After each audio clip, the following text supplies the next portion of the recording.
They thought missiles would silence them, that fear would finally make them fall. But what happened next made the whole world stop and stare. As fire rained from the sky, something rose from the ground that no weapon could destroy. Faith.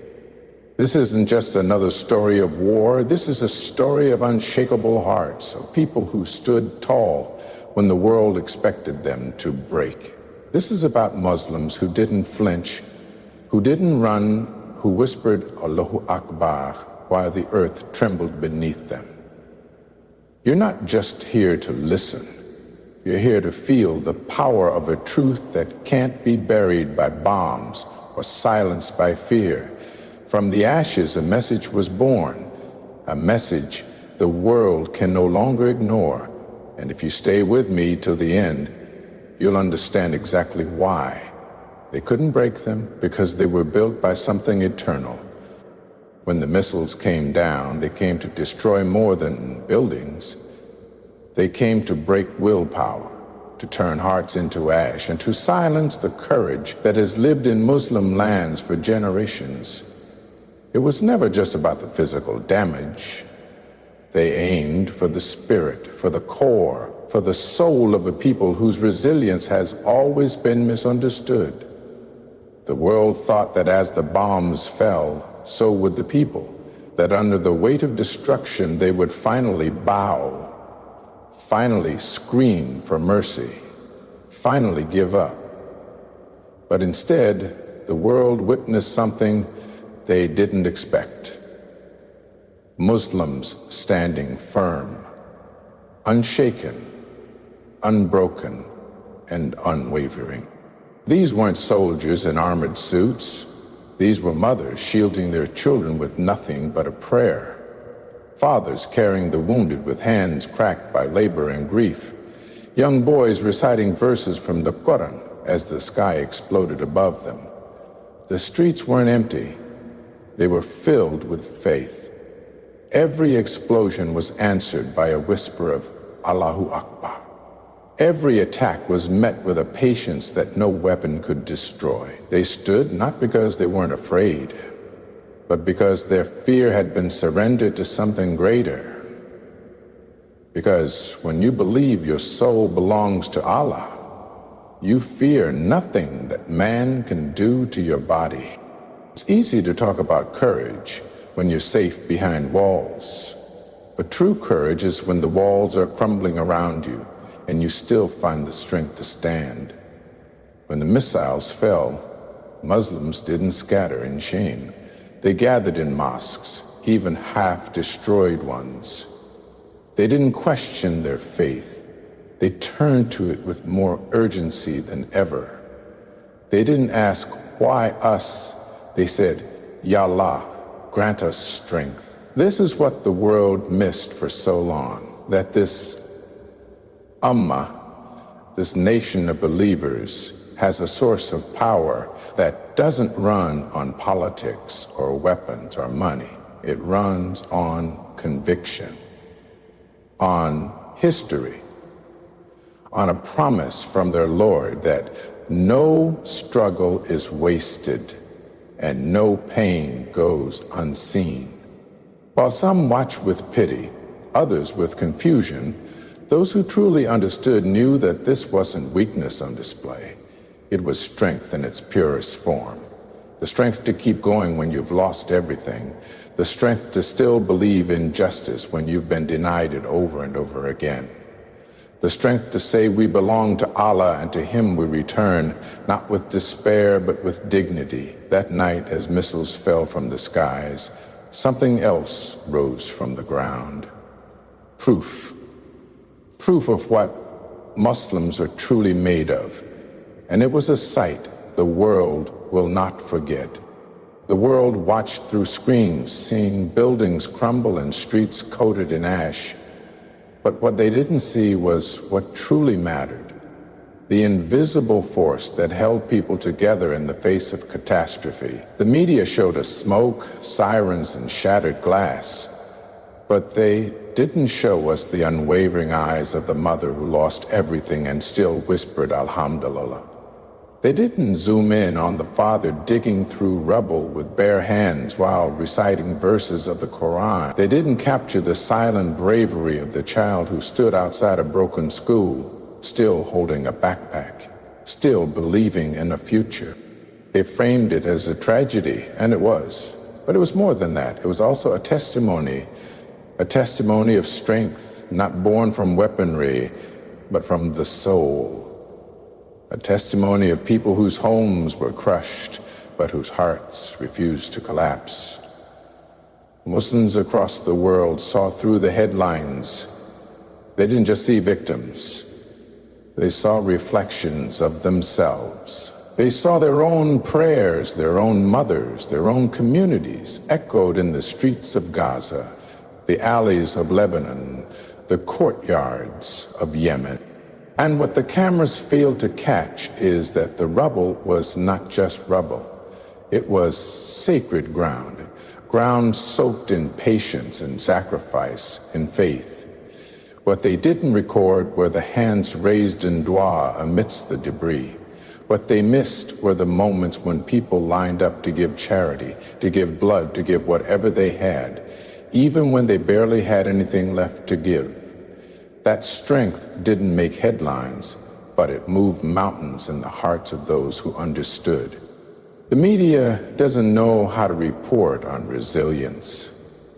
It's not loud. It doesn't explode. It doesn't scream. It just endures, quietly, powerfully. And that's what they couldn't comprehend. They were expecting chaos, expecting collapse, but what they found was a people who stood tall under fire, a people who have been tested by centuries of oppression, colonization, betrayal, and yet never let go of their dignity. The world saw the smoke, but missed the soul. They saw damage, but missed the devotion.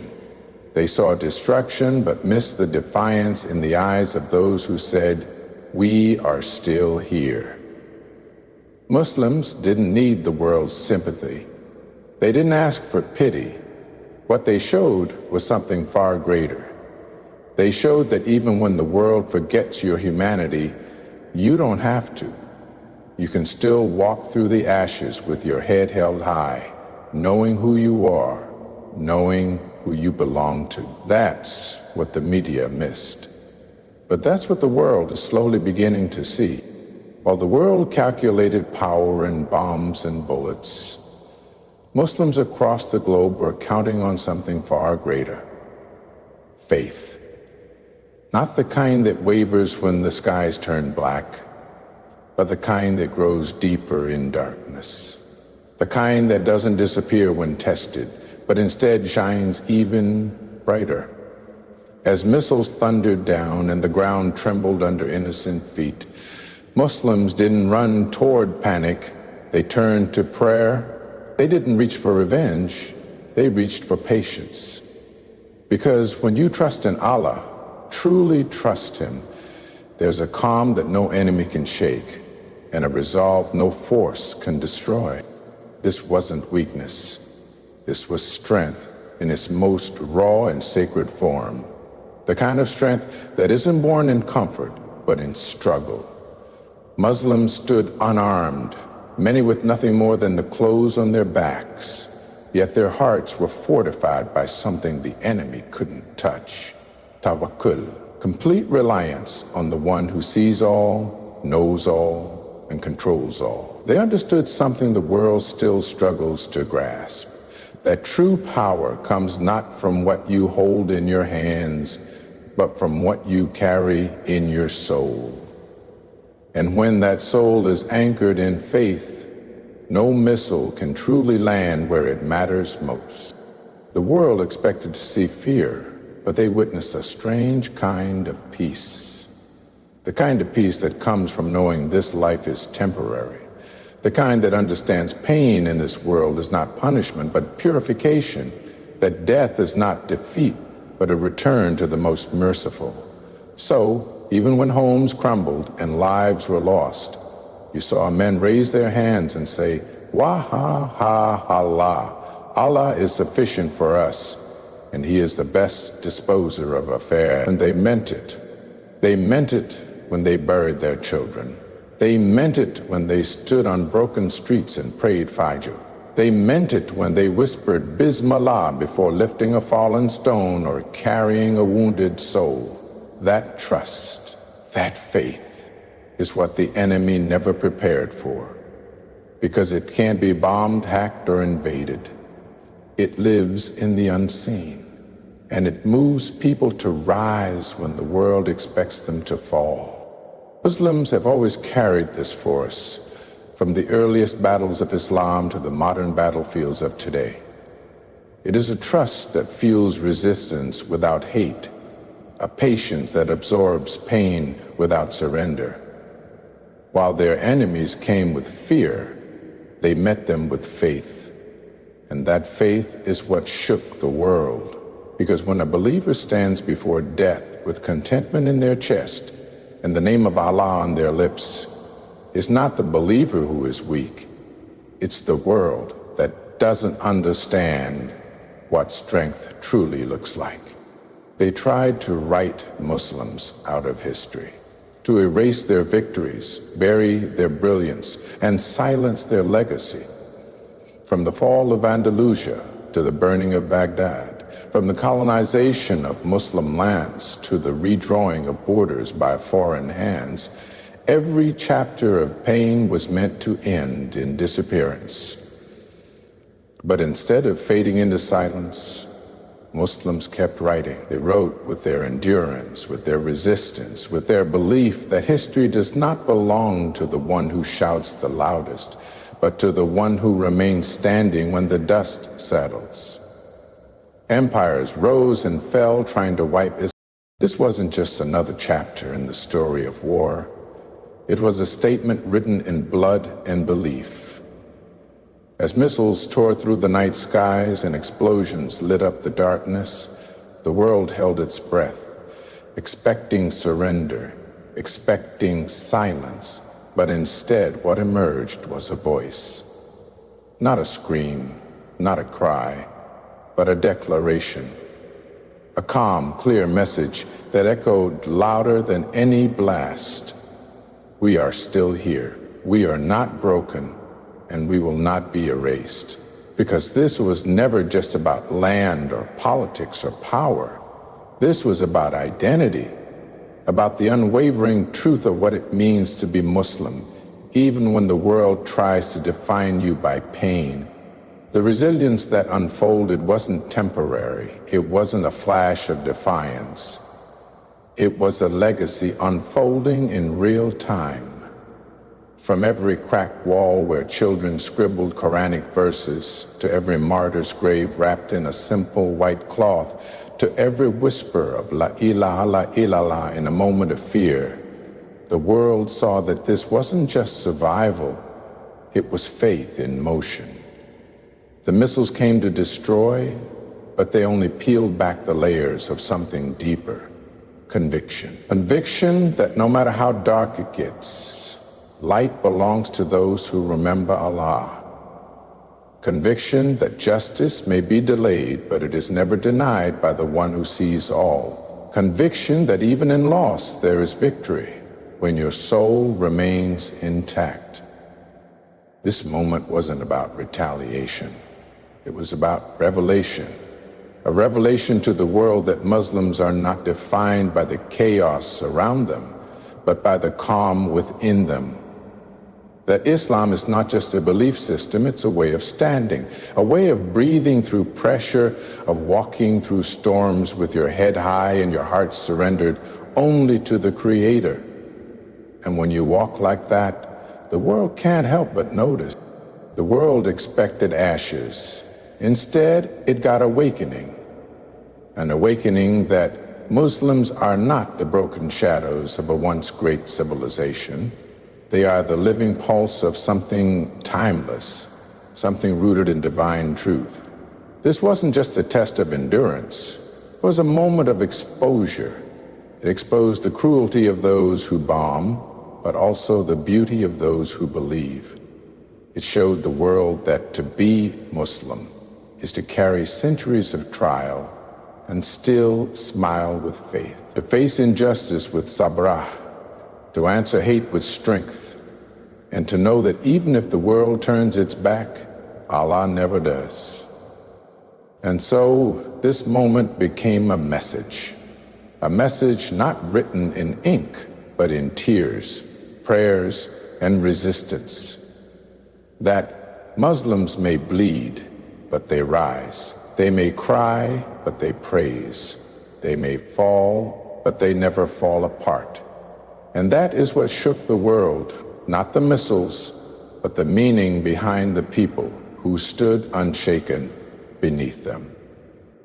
They came with force, with fire, with every tool meant to destroy. They rained missiles from the sky thinking they'd break a people. But instead, they exposed a truth the world had long ignored. What stood beneath those bombs wasn't weakness, it was will. What rose from the ashes wasn't defeat, it was dignity. And what echoed louder than the explosions was the unbreakable soul of a believer. The world saw Muslims not just as survivors, but as a people built by faith, anchored in patience and fearless in the face of death. They didn't fall, they rose. They didn't crumble, they connected. They didn't retreat, they remembered who they belonged to. So now the world knows. Muslims aren't defined by the destruction around them. They are defined by the power within them. Power rooted not in rage, but in tawakkul. Not in revenge, but in resilience. Not in noise, but in noble silence. You tried to break them, but instead, you revealed what they're truly made of. To every listener, every soul that felt these words in your chest, thank you. May your heart remain strong, your faith Islam off the map, yet the call to prayer still echoes 5 times a day in every corner of the globe. They tried to erase the people of faith, but the ink of Islam is not written with approval from the world. It is written with conviction from the sun. Every attempt to crush this ummah only reminded it of its origin, that it came from a desert where the prophet stood alone with a message, and within a generation, that message reached the palaces of Rome and Persia. That its strength doesn't lie in numbers or riches, but in submission to the one who never dies. The trials weren't new. Muslims have always faced storms, betrayal, and slander, but through it all, they've held tight to the rope of Allah. And because of that, they've kept building even in ruins, kept rising even from ashes. Every martyr became a milestone, every orphan a witness, every mother who buried her child with tears and sabr became part of a lineage not defined by pain, but by purpose. This history isn't one of defeat, it's one of unmatched perseverance.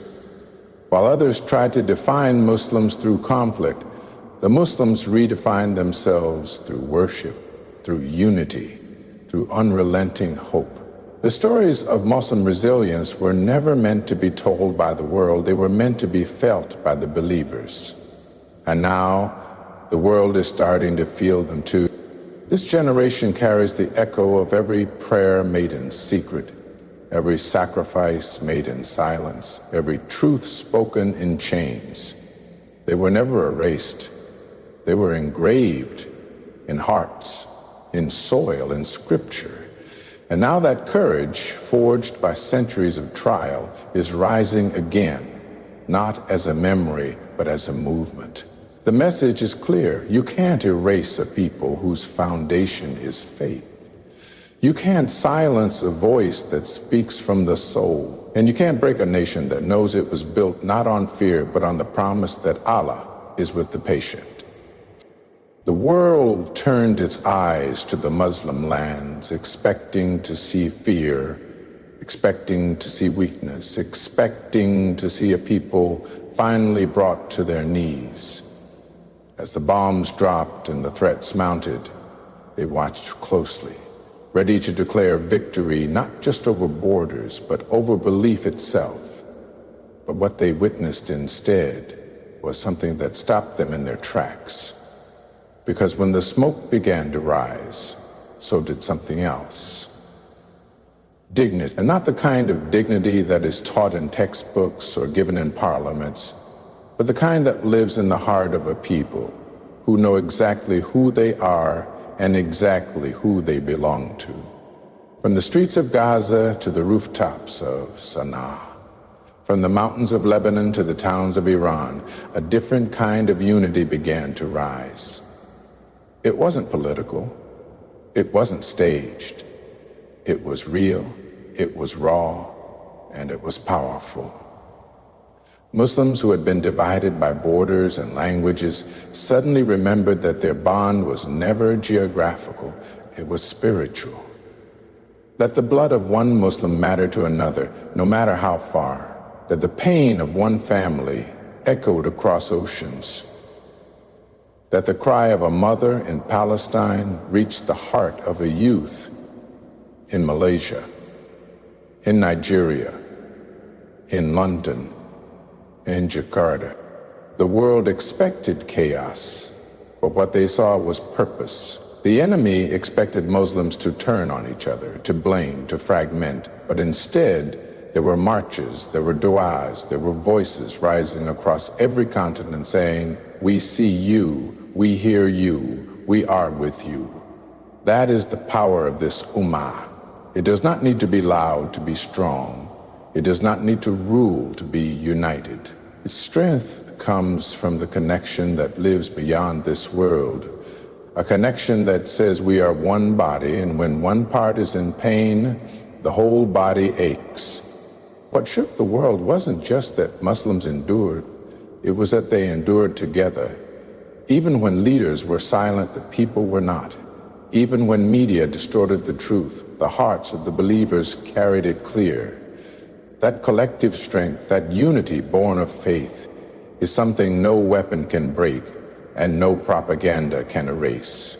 Because it is not man-made, it is divinely rooted. And in those moments of destruction, what rose from the rubble was not just resistance, it was a reminder that Islam is not a religion of despair, it is a religion of hope, of justice, of unwavering solidarity. So when the world looked for weakness, they witnessed something holy, something ancient, something unshakable. They saw Muslims standing shoulder to shoulder, even from miles apart, bound not by strategy, but by sincerity. And that image, that echo of unity under fire will remain, because it was never just about survival. It was about standing for something eternal, together.